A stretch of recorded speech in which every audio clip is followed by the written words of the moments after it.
Westuhal min Freon and welcome to another video.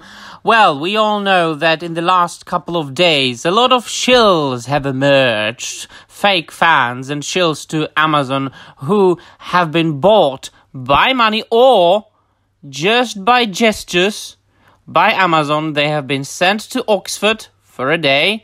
They have been fed and they have been shown 20 minutes of the Rings of Power, and suddenly all of them are saying the same things, as if they were given a script.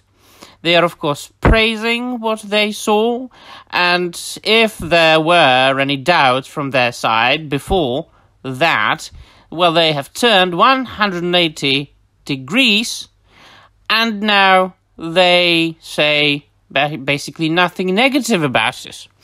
But my friends, I have covered this already in some of my previous videos. Please feel free to check them out. However, I think that I have just found the king of them all.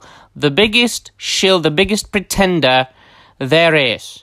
And the greatest fun about it is the fact that he is apparently the chair of the Tolkien Society. Now, please do stay until the end of this video, because first we will read an article or an entry to a blog from the Tolkien Society written by this guy, and then we are going to take a look at some of the tweets he tweeted on Twitter, and then you will see the true nature of this grima. All right. I think that I've already read bits and pieces from this article, and it is an a blog entry in which he writes about his experience from Oxford. So, I met the team behind the Rings of Power. They love Tolkien. Yeah.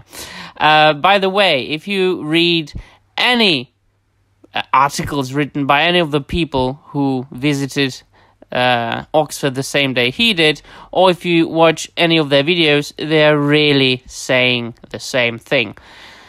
So this was posted by Sean Gunner, as the man in question, at 16 o'clock on the 9th of May 2022. And he says, "Last week I was invited to London to get an exclusive glimpse at Amazon's forthcoming series, The Lord of the Rings, The Rings of Power, which will premiere on Amazon Prime on Friday the 2nd September this year," which is, by the way, an anniversary of Tolkien's death. I would not choose this particular date if I wanted to honor Tolkien, or if I didn't want to further enrage fans. It was an honor to represent the society, to have this sneak peek of the show, and from the 20 minutes of footage I saw, it is clear that although the storylines are not exclusively Tolkien, this is the first red flag, my friends. I've already mentioned this in one of my previous videos. So this is the chair of the Tolkien Society, a man who ideally should be all for Tolkien and fight for Tolkien the same way European law is. But here, he admits that it's not exclusively Tolkien, and then he continues, "The show has been created with a level of craftsmanship and attention to detail which is unparalleled, and which is a love letter to the professor." Isn't that really contradiction? Well, we'll see. This homage to Tolkien includes, as we've seen from the trailer, Galadriel, you mean Xena, the warrior princess, and Elrond, you mean a character from the Twilight Saga, and Gil-galad, no further comments as of this moment, and other characters and locations familiar to us all. I don't know, my friend. We've all seen the trailers, and we've all seen the teasers, and we've all seen the pictures, such as this one, which actually might be the only picture, the only one released by Amazon that really reminds me of what Tolkien wrote. Otherwise, none of the pictures, none of the photos, none of the posters, none of the teasers, it says Tolkien to me. All right. Alongside the footage, I was able to meet with the showrunners, and every single article, every single text, every single video mentions the word showrunners, by the way. J.D. Payne and Patrick McKay, friends of J.J. Abrams, by the way, his buddies, who, worked, I think, along with him on some of the Star Trek films, the new ones. And J.J. Abrams is, of course, very well known as one of the men who contributed to the destruction of modern Star Wars. So there you go. Whose vision and passion is the driving force behind the show. What they are seeking to do is fill in the gaps in Middle-earth. That expanse of the Second Age where we know very little of what happens. I would say it a bit differently, my friend. I would say that they don't possess the rights to adapt the Silmarillion or the Unfinished Tales. All they possess is the rights to The Lord of the Rings, The Hobbit, and the appendices to The Lord of the Rings. And of course, in these books, there is very little about the Second Age. And this is precisely what they are doing. They bought the name, they bought the rights to adapt Lord of the Rings and The Hobbit, and so they own the name, and then they are doing their own things. But I have covered this in my previous videos as well. They are going to provide us with their ideas of what could have happened. You have just proved what I said. They are doing their own thing. Many people call it fan fiction. But if you analyze the word fan fiction, it says that it was made by fans, which is people who love the original work of art. Well, you said that they love Tolkien. But I don't know. From what I've seen, it doesn't really look as if it was an homage to Tolkien. More like a desecration. But alright, let's give you that. Let's call it fan fiction. Okay, if you say they love Tolkien, it's a fan fiction. What was the world like at this time? Who are the key people? And why did they want the Rings of Power? This is a story which is familiar to all of us in the Tolkien community. Good and evil, friendship and fellowship, and ultimately love and death. For decades, fans have wondered what was happening in Middle-earth during the Second Age. I wasn't. I have always been satisfied with what Tolkien wrote, my dear friend. Whether that be what life was like in Numenor or Eregion, what the history is of the hobbits before they suddenly pop up in the histories of Middle-earth, well, I'm going to tell you one thing, it certainly wasn't Larry Henry. And who are the peoples in the south and north and east of Middle-earth? Amazon have already confirmed the involvement and oversight of the Tolkien family in the Rings of Power. And judging from everything we've seen, the Tolkien family, after the passing of Christopher Tolkien, they don't give a damn. And this was repeated when we chatted. In conversation, they were able to quote freely from both the appendices to The Lord of the Rings and letters, and even mentioning visiting Tolkien's grave at Wolvercut Cemetery. You know how many people can do that in the world? A lot. As people in the Tolkien community will know, this is a level of commitment and interest that can't simply be faked.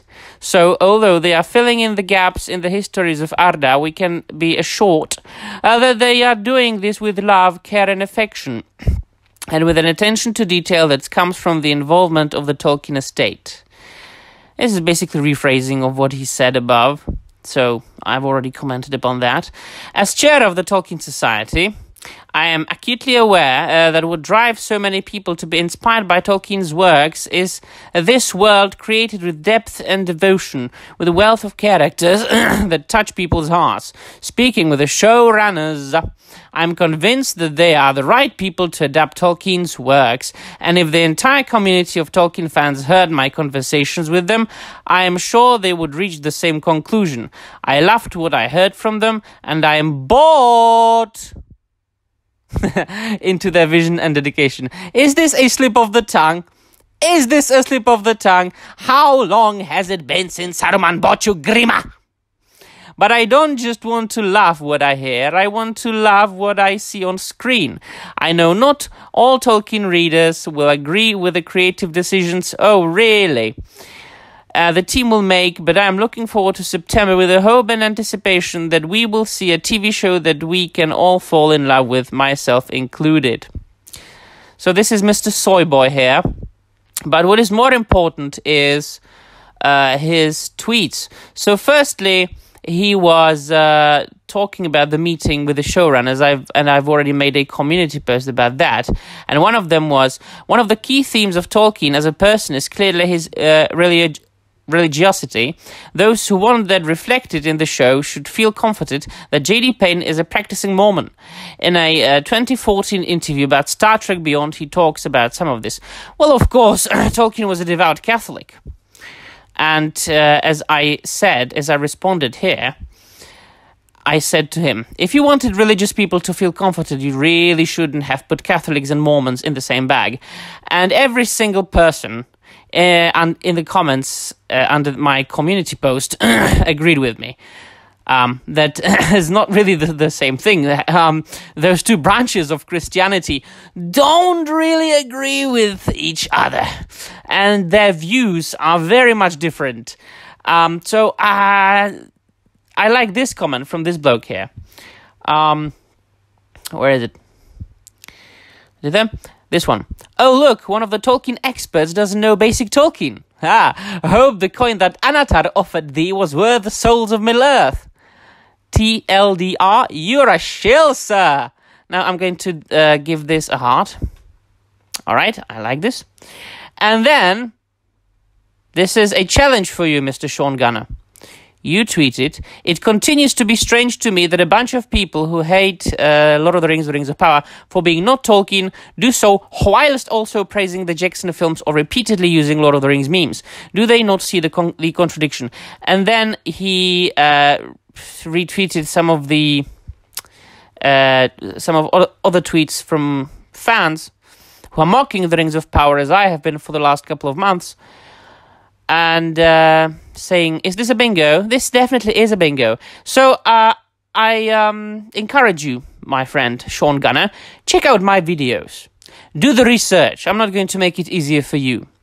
If you can scroll through Twitter and look for tweets from random people, you can search through my channel. There are videos, and the titles of the videos are pointing to what I'm talking about. I talk about the clear difference between Peter Jackson's approach to adapting Tolkien and the Amazons' approach to working with what they have.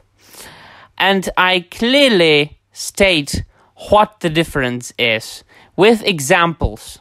So if you're interested in what's really a gripe, what the gripe is with the Rings of Power, from the point of view of the people who are not bought by Amazon for the 30 silver coins, check out my videos. I encourage you. But I think that before you do that, you would rather block me, I suppose. After all, you can't respond to this. You have to follow or be mentioned by Sean Gunner. So, are you afraid of honest conversation? I encourage you, sir, do engage with me in a conversation. I am capable of an intelligent and learned conversation. Please, please. This is a challenge for you. All right, my friends. Let me know in the comments down below what you think, if you agree with me or not. And that'll be all. Thank you very much for watching. And namaste.